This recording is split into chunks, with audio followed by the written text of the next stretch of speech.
আমরা মিনা থেকে সরাসরি চলে আসলাম জাবালে নূর। এই যে দেখতে পাচ্ছেন, এটা হচ্ছে জাবালে নূর।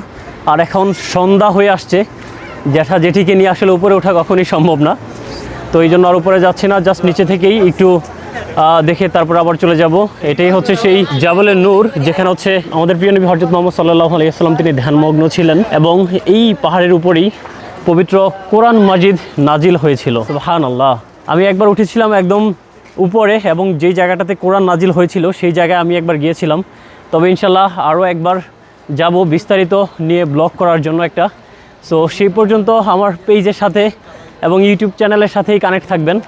আর সময়টা একদম পুরো মাগরিবের এই যে আজান দিচ্ছে, সব কিছু মিলে আসলে এই সকল ইসলামিক যে স্থানগুলো আছে মক্কাতে এত অল্প সময়ের মধ্যে ঘোরাটা আসলে সম্ভব হয়ে ওঠে না।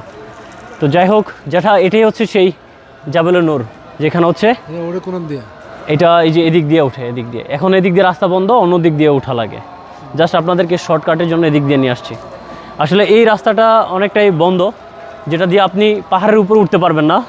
এর জন্য তারা নতুন করে একটা বিকল্প রাস্তা বানিয়েছেন, সেখানেই দিয়ে আপনারা চাইলে এই পাহাড়ের উপরে উঠতে পারবেন। আগে আমি যখন এসেছিলাম প্রথমবার, তখন আমি এই রাস্তা দিয়েই উঠেছিলাম পাহাড়ের উপরে, কিন্তু এখন আর আপনি এই জায়গাটা দিয়ে উঠতে পারবেন না।